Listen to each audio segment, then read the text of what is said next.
Okay, guys, I'm just waiting for the other page to go live. All right, it just went live. So I have some really, really good news here. This all goes back to when I was talking about Adam and Eve in the Garden of Eden, and it was actually Enki, and I said Enki was an Anunnaki and literally had sex with Eve, and then Eve had sex with Adam. This is how Eve took a bite of the apple, and then she made Adam take a bite of the apple. And I said it was the Anunnaki that were truly the sons of God.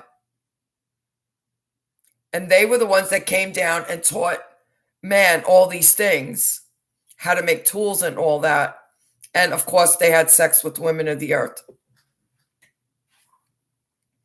I also said that Lucifer was not a creator, and that if he was never around evil, how could he ever know what evil was? He's not a creator like God is.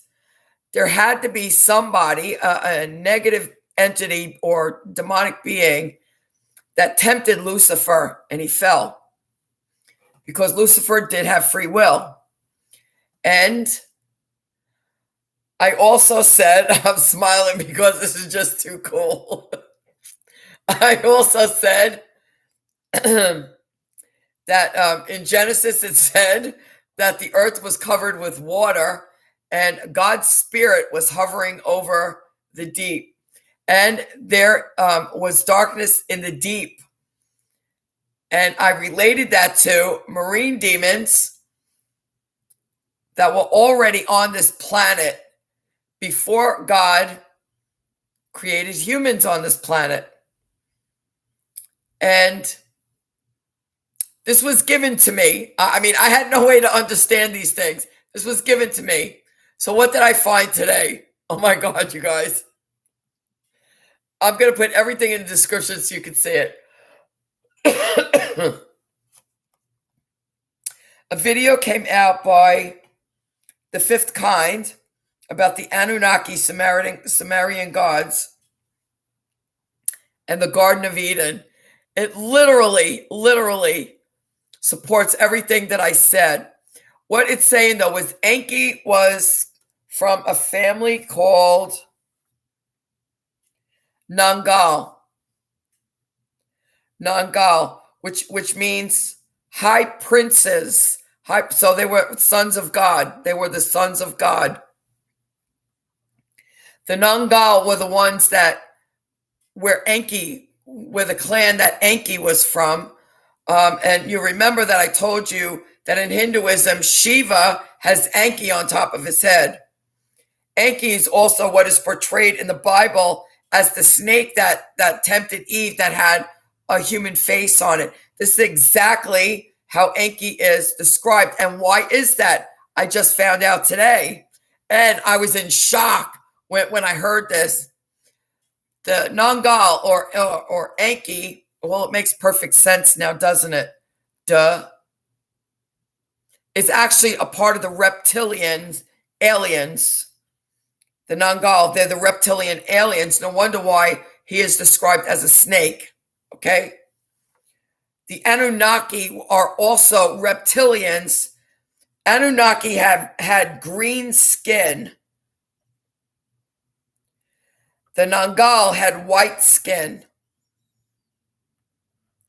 The Anunnaki, they were called Anuna, and the key came at the end, meaning that they were earthbound. The way this was told was that there was a war in space, and it was right after that war that the Anunnaki landed on the earth, and they were stranded here. They had no way to get off.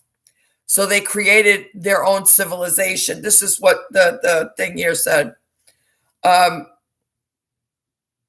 Nangal, they were able to come and go. They were more powerful. So the Nangal, they were high princes. These were the fallen angels, the sons of God, was the Nangal. These were the ones that came and had sex with the women of the earth. The Anunnaki, I wrote this down now.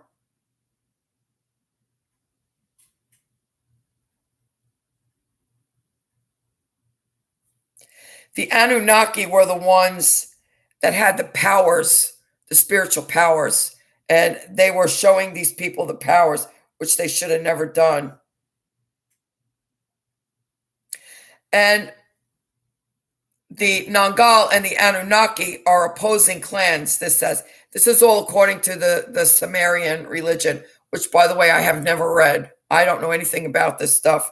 I looked into the Anunnaki very briefly, and the only thing I knew was what I had said. They always were in gold, that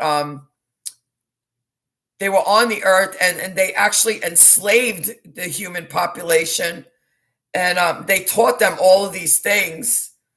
And it was only later, when I first learned about them, I didn't put it together about the whole sex with humans things. When I first learned about the Anunnaki, I only learned that they enslaved the human race. And they taught them how to make weapons and how to build buildings, how to apply makeup, all of that.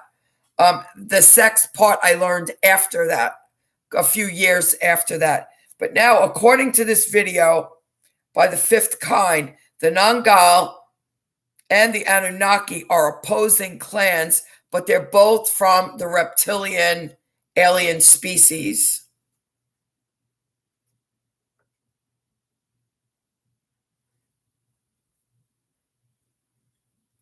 The Anunnaki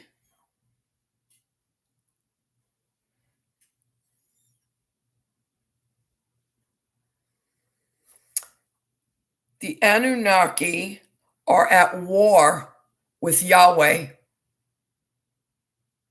They're at war with Yahweh.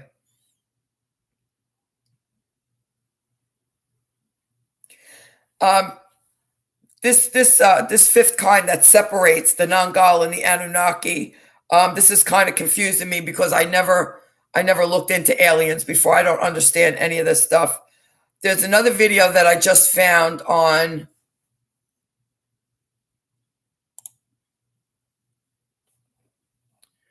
what channel is this?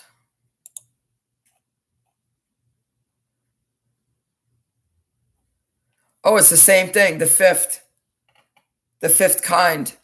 Why Are We Here? A Scary Truth Behind the Original Bible Story, full documentary. And they're speaking about just the Anunnaki. And they're talking about that it was the Anunnaki that had sex with the women of the earth, and which was everything that I said to begin with. Now, here's the thing I want to show you guys. Going back to the book of Genesis. I couldn't believe it when I just saw this.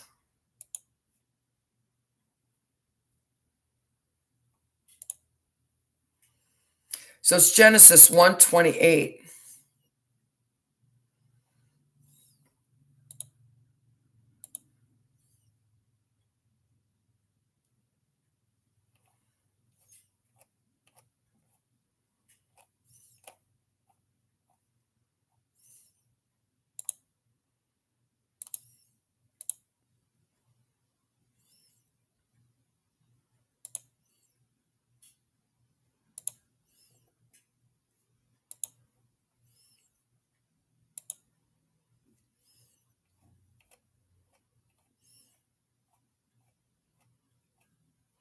Okay. I'm going to start at 27 so we get some context here. So God created mankind in his own image. In the image of God, he created them. Male and female, he created them.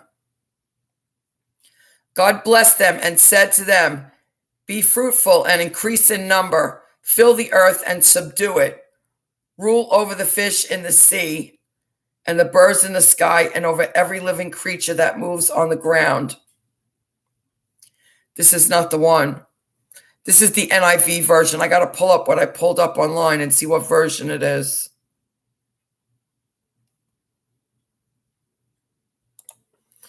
This is not the one.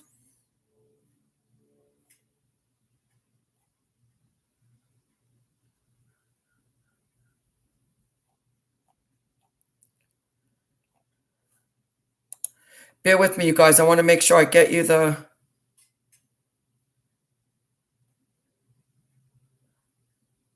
We got one here from Bible Hub.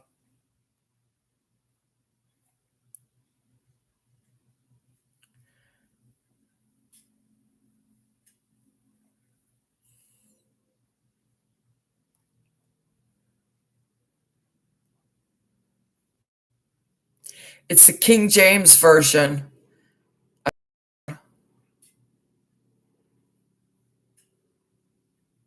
The King James Version. Here's what it says. And God blessed them unto them, be fruitful and multiply and replenish the earth and subdue it. And have dominion over the fish of the sea and over the fowl of the air and over every living thing that moveth upon earth. It says replenish the earth, which means the earth was full at one point before their creation. He's telling them, not like the other verses are saying, be fruitful, multiply, and fill the earth. This is saying replenish the earth. So the earth had inhabitants on it for this time.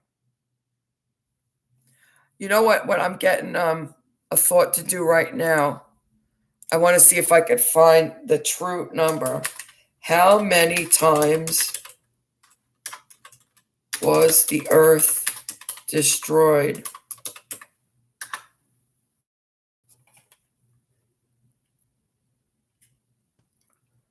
Five times. National Geographic. Okay.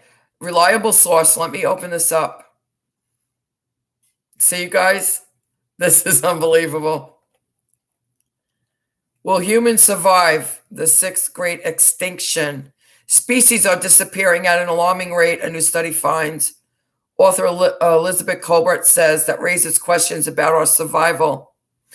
In the last 500 million years, life on Earth has been nearly wiped out 5 times by such things as climate change, an intense ice age, volcanoes, and that space rock that smashed into the Gulf of Mexico 65 million years ago, obliterating the dinosaurs and a bunch of other species. These events were known as the Big 5 mass extinctions, and all signs suggest we are now on the precipice of a sixth.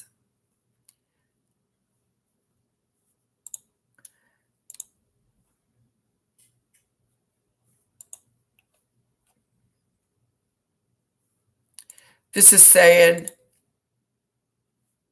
bear with me, I got some stupid sign-in box that popped up. This is saying, I got to get a religious page. This is saying that there's no, nobody knows how it's going to happen. So you can tell that they're not. Oh, we got one by, oh no, that's not got questions. I get excited when I see got questions.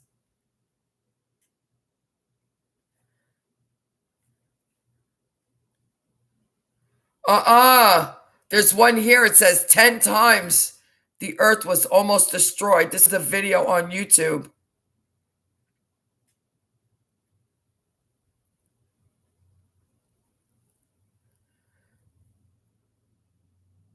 I can't vouch for this stuff, so let's see. Oh, this is history.com. And this is saying 10 times the earth. Oh, is this history too? Yeah, this is the History Channel, but it's on video, so I will put this in the description too. Let's see what the History Channel says.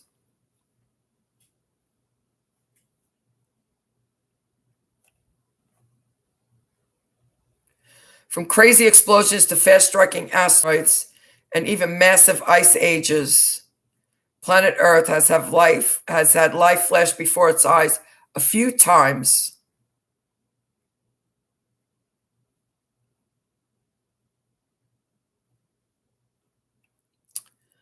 Let's see.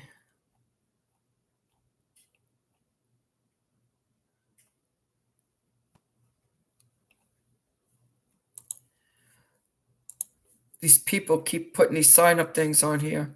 I will get that video and put it in the description. So that's what stuck out to me, you guys. It's actually the King James version. And it says replenish the earth. So now we're seeing that the earth had been destroyed at least 10 times. So what I was shown was actual truth.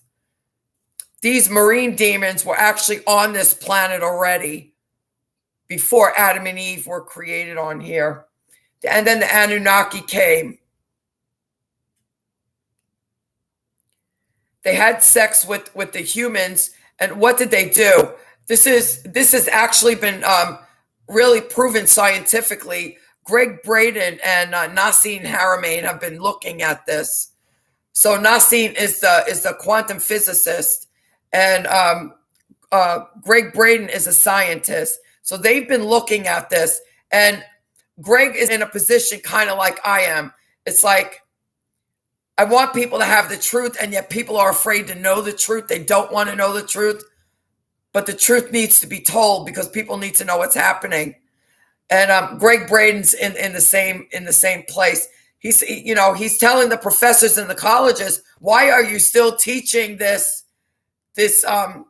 what's the name of it? The evolution theory that we evolved from apes. It's not true. So what happened? It's actually when the Anunnaki came down and they had sex with the humans that they upgraded the DNA. This is what happened. This is what happened from the jump from caveman to who we are right now. And they are back right now. And this is why they're all out here having sex with people again. They're upgrading the DNA again. Now, as I said many times, the only thing that I don't understand is why are they upgrading the DNA? From the first time they did it, it's well known that it was to destroy the purity of the bloodline so that Jesus couldn't be born on this planet. Jesus couldn't be born to a human because the DNA wouldn't have been pure. But the Lord made sure that actually did happen, that there was a pure bloodline that Jesus could be born to. So still my question is, why are they upgrading the DNA again? This is what I don't understand. So the Anunnaki, it's all being verified now and supported for me through everything that I'm seeing now and what I'm being led to. They in fact were the sons of God. They disobeyed God. They were the one that came down, had sex with the women of the earth, and from all accounts, they were having sex with everybody, women, children, and even animals. They were having sex with everybody, which is why God destroyed everything on this planet. God destroyed everything on this planet. And they were also cannibalizing human beings. Okay.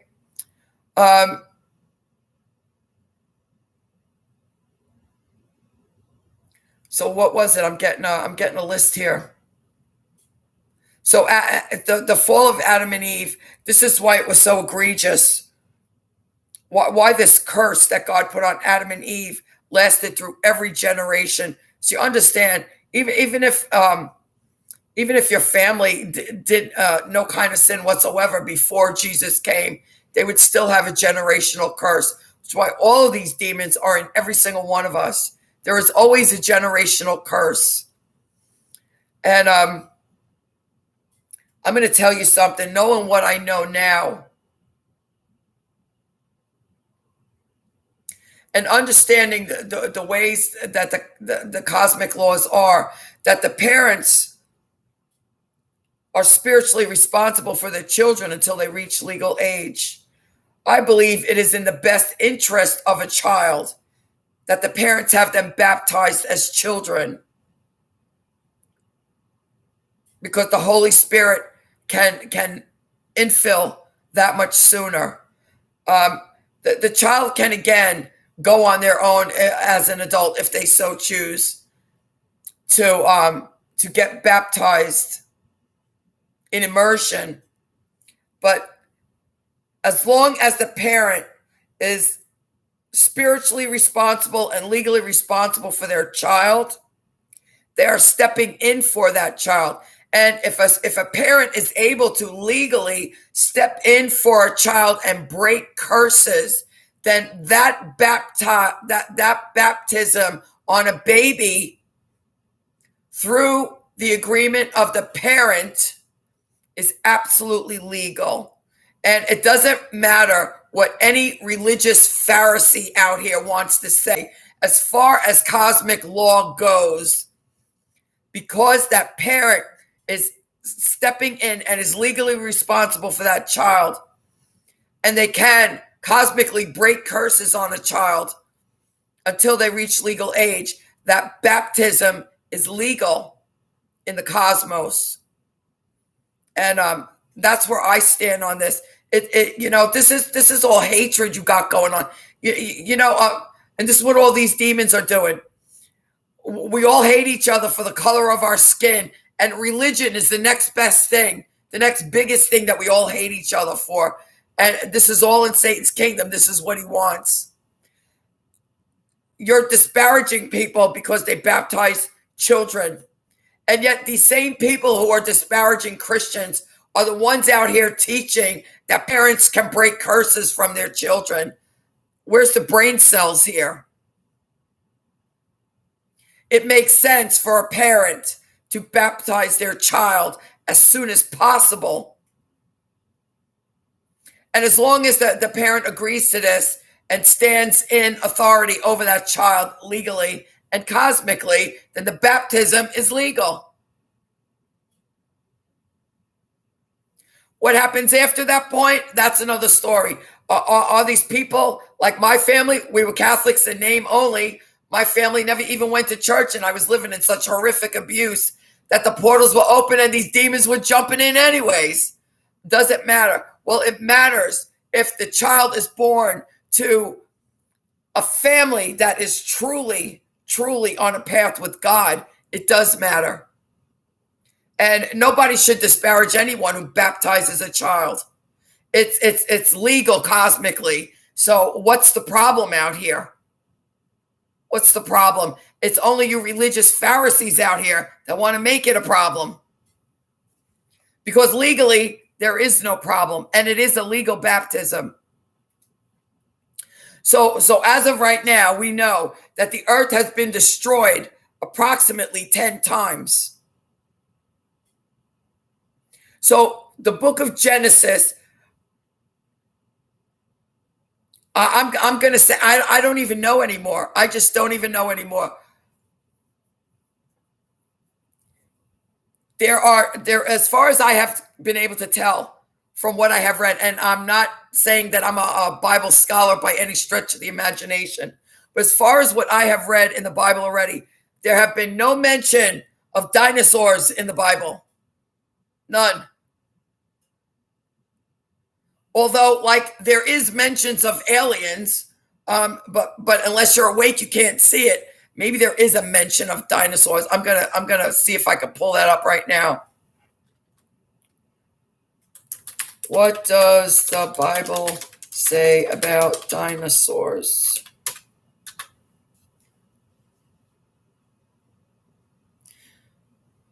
Genesis and the Bible. Genesis, dinosaurs and a Bible. Genesis apologetics. The myth of evolution.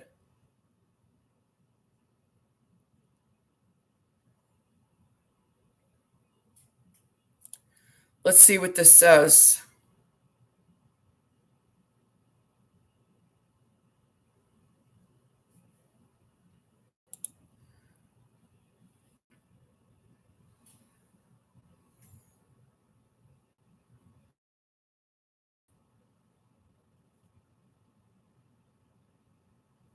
Debunking the 7 myths that deny the historicity of Genesis, creation, and Noah's flood. A video-based training program to help students keep their faith in college.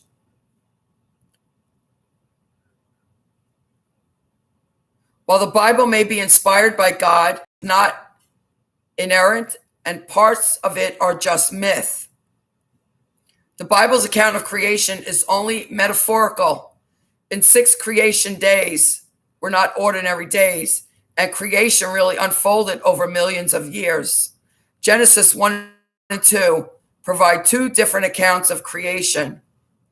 Adam and Eve were not real people, only allegorical figures in the story of human evolution. The Bible's account of Noah's flood is just myth and was drawn from writings in the ancient Near East. Moses did not actually write the first 5 books of the Bible. Dinosaurs died out millions of years ago, did not walk with man, and are not mentioned in the Bible.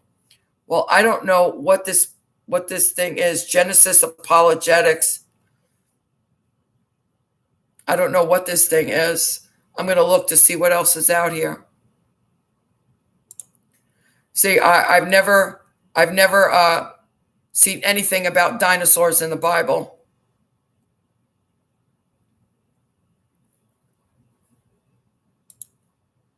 And we know dinosaurs are real. We got bones all over the place. Same way that we know the giants are real. There's bones being found all over the place. But yet everyone wants to stop us from reading the book of Enoch, saying that it's not canonical and you shouldn't read it. But there it is. It talks about the sons of God that came to the earth, which was the Anunnaki. And they don't want us to know about this. And have you ever asked yourself why?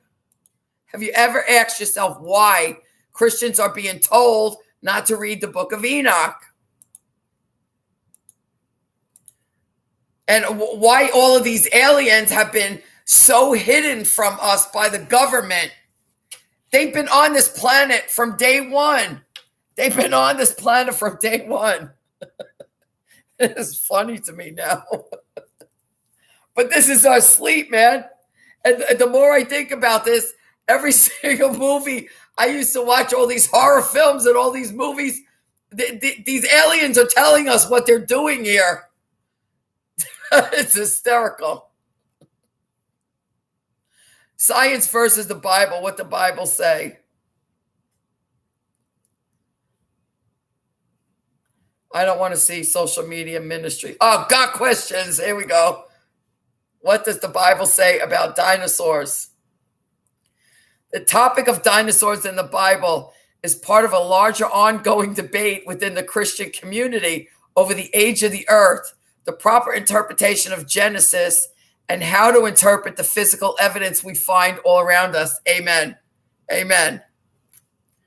Those who believe in an older age for the earth tend to agree that the Bible does not mention dinosaurs because according to the old earth paradigm, dinosaurs died out millions of years before the first man ever walked on the earth. So the men who wrote the Bible could not have seen living dinosaurs. Yes, absolutely. This is what I was saying.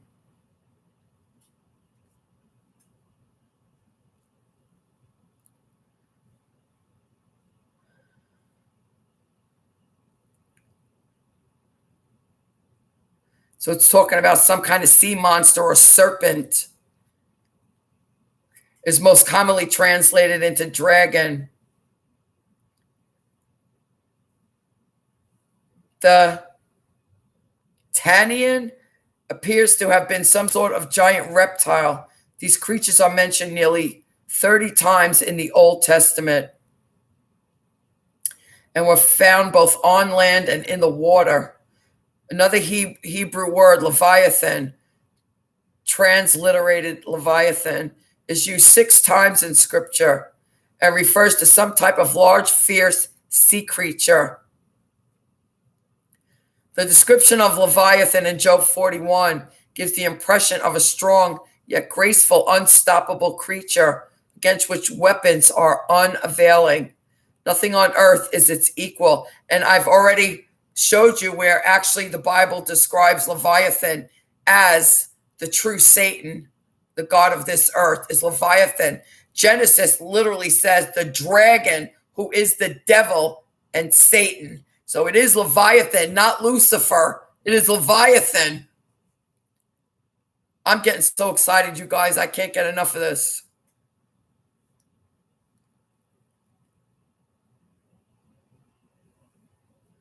Another giant creature the Bible describes and that Job was familiar with was the behemoth, said to be a prime example of God's handiwork.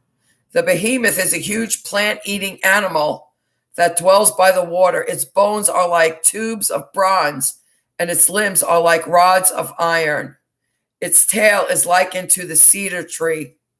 Some have tried to identify the behemoth as an elephant or a hippopotamus. Others point out that elephants and hippopotamuses have very thin tails, nothing comparable to a cedar tree.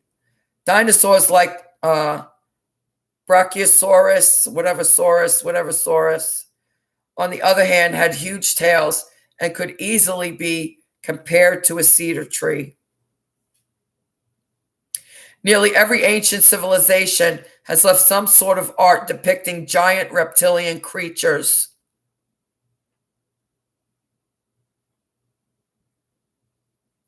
Petroglyphs and clay figurines found in North America resemble modern depictions of dinosaurs. Rock carvings in South America depict images of creatures resembling Triceratops and Tyrannosaurus rex. Roman mosaics, Mayan pottery, and Babylonian city walls all testify to man's transcultural, geographically unbounded memories of these creatures. Okay, so I will let you guys finish this. So, are there dinosaurs in the Bible? The matter is far from settled. It depends on how one interprets the available evidence. If the first 2 chapters of Genesis are taken literally, the result is a belief in a relatively young Earth. And as I said from the very beginning, the Bible is a prophetic document. And these are imagery of what actually happened. And this is where the sleep actually comes in. Because people read the book of Genesis and they're thinking that the book of Genesis is speaking about the literal creation of everything that God has ever created. And it's man on this planet, which was, well, if Jesus was on this planet 2,000 years ago, this planet can't be that old, then can it? But the truth of the matter is the planet is very old. And I'm going to get that video by the History Channel. So we're now finding out that the Earth has been destroyed 10 times. And what is being described in the book of Revelation will be the 11th time.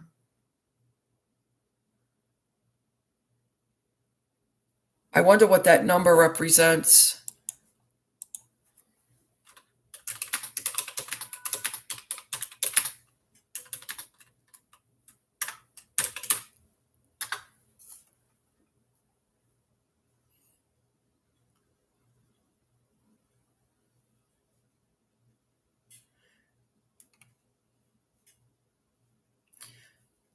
What is the meaning of 11? 11 is the hour master number, which represents intuition, sensitivity, and awareness. This is why this number often appears when you need to make an important decision or be aware of some tendency people around you have regarding your life, a friend's jealousy or envy, for example.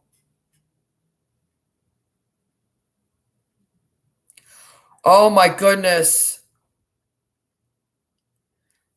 There's a page here. I don't know any of these pages, you guys. I'm just Googling this stuff. The page is a little sparkofjoy.com. The number 11, guess what it says?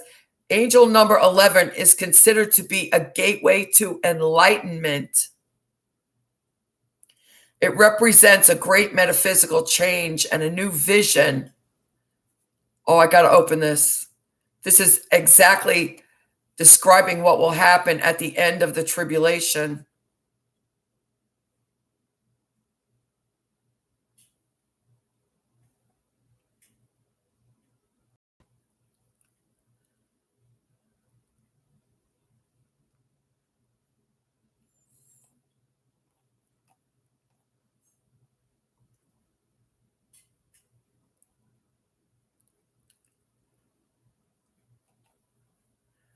Where was it? What I saw?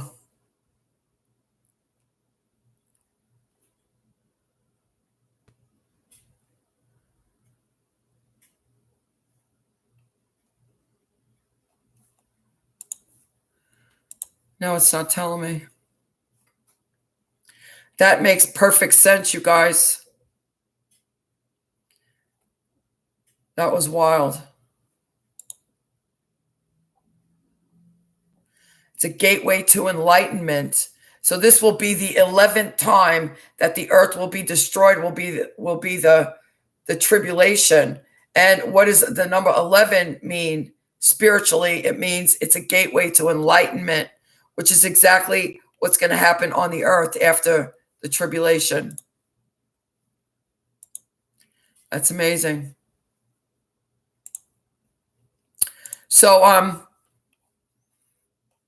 I will put this article by Got Questions in the description.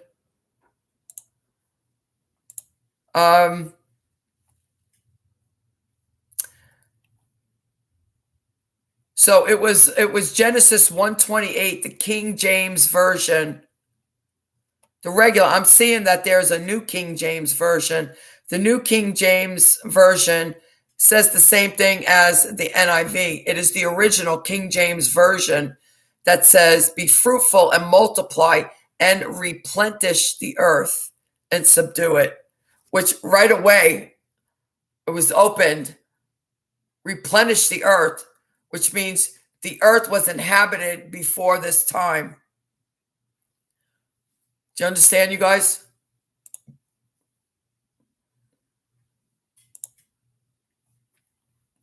I'm also going to get this video about why are we here, a scary truth behind the original Bible story, full documentary. Looks like this is only about a half an hour long. So the Anunnaki are actually reptilian aliens. Sadly for us, the reptilian aliens, as far as anything that I've ever heard about the reptilian aliens, is that they hate humans. They hate humans. This actually falls right in line with what the Bible teaches, that the devil hates humans because we were God's creation. This is, in fact, everything I've heard about the reptilians, and I don't know much about them, except they look like reptiles, and they were green, and they hate humans. They're actually very mean. And this is, in fact, who Nithyananda is, and this is what shocked me. When I started fighting with him on the computer, I told you I never studied this alien stuff. When he came out and said he was an alien, for 3 days I was trying to find my footing because he just blew me away. My whole reality just shifted. And when I started finding out all the crap he was doing, out of the blue, and I don't know why, just out of the blue, I started calling him Lizard Man. And I don't know what made me do it. This is what I got because he came out and said he was an alien. And the only thing that I ever heard about the reptilians is that they hurt humans. And I started calling him a Lizard Man. Well, little did I know I was actually correct. I was actually correct. So what did the Holy Spirit just show me now? I told you that the angel came on my page 9 years ago and told me he was my counterpart and I was going to have to defeat him. And so how this has all played out, right? Remember, I keep telling you about the links in the chain and the puzzle pieces and the popcorn trail or the breadcrumb trail, whatever you want to say. So with all the hints and everything that have been shown to me, I came up with, I believed him immediately when he said he was an alien. I believed him immediately because I had experienced his powers. And I didn't have any question about that. It was the understanding or the learning about the sons of God who came down and had sex with the women of the earth, and this whole story that happened. And then the upgrading of the DNA. And this was also, I have to tell you, a part of Nithyananda's teachings in his program, that he told everybody that when the earth gets in trouble, those beings come out and they are from the center of the earth. He said that there, and I just found the planet too, you guys. Listen to this. He told us this, that these reptilian beings, they reside in the center of the earth, and there is also a planet right at the edge of the solar system. And what is that planet called? Near Rubu or something like that. Nibiru. There's an actual planet where these reptilians come from. So, and Nithyananda actually said this. So he said he was in the center of the earth and he came out. And he said these beings come out when the earth is in trouble and they upgrade the DNA. That part I still don't understand. So the more clues coming out, more clues kept coming out. Then we understood, I said, the Watchers. I understood that the Watchers were the only one who had the body part that could impregnate the women of the earth. So it had to be a Watcher. So I said, if he was my counterpart, then I must be a Watcher from the light. No, here's what it is. Here's what it is, you guys. The Anunnaki were absolutely the sons of God. They are the fallen angels. They have done all of these things that Enoch said they did. The Anunnaki are now absolute enemies of Yahweh. The Anunnaki are who we are all calling demons. And it falls right in place with what the mystics community. See, this is what I'm telling you guys. When you have fear and you count everything as being demonic and you don't want to know the truth, you're cutting off your nose to spite your face because you will not know what's happening around you. So the truth of the matter is, what the mystics community knows as the reptilian species of aliens who absolutely hate humans, well, it falls directly in line with how Satan is described in the Bible, or the devil is described in the Bible, about how he's trying to destroy God's people. The Anunnaki are in direct rebellion against Yahweh.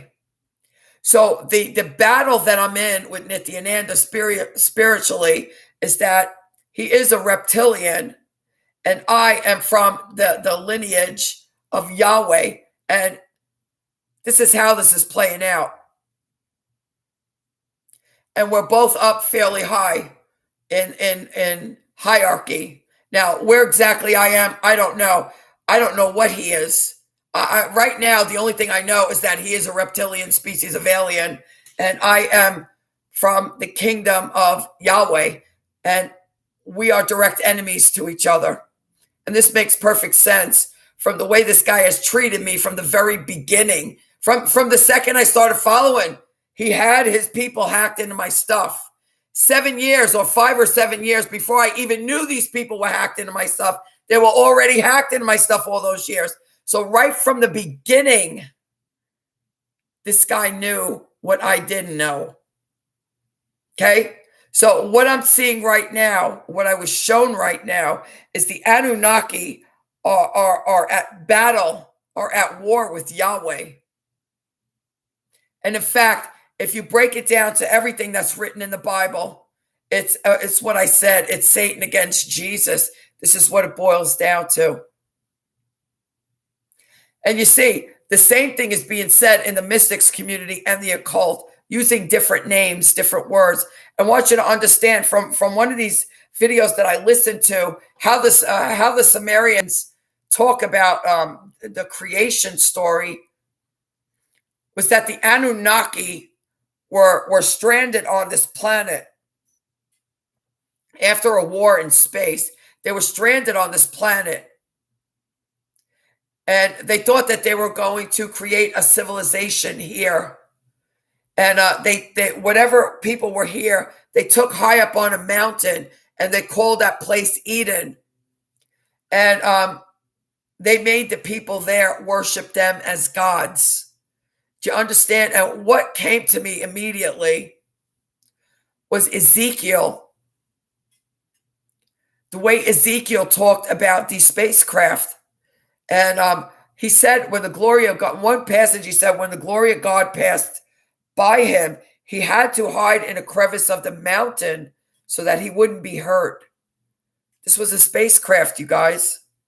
This is what it's all about, that the government doesn't want any of us to know. I think this is hysterical at this moment. This is really hysterical. So this is what it is. There are, how one of these videos said it, it's exactly like what the Hindus are labeling their people in castes. So the Nengal is a higher caste than the Anunnaki. That's what that guy said. I'll put both of those videos in the description so that you can hear them. And you can decide for yourself what you think about it. The only thing that I can tell you guys is I have the experience with Nithyananda here, and I've seen too much to not believe that any of this is true. And this is not conspiracy theory. You see what I'm going through with this demon. There's too much that have happened. And as I said, my eyes are wide open. I am wide awake.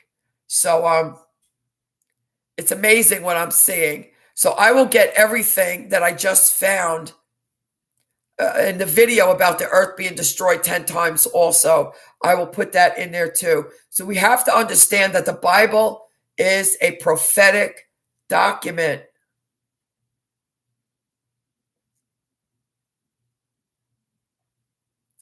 And even in the beginning, when the story of Adam and Eve is starting, and the Anunnaki tempt Eve, Eve was in spirit at that point.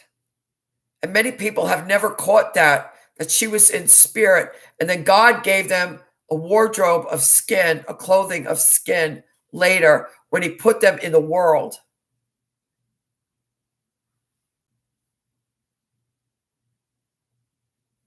I'm now getting where I've got to dig extremely deep. I've got like a massive excitement going on here that I'm on to something huge right now that is in the Bible. That is in the Bible. So whatever I'm being led to, I will share with you guys as I uncover it. Guys, have a blessed day. I'll put everything in description.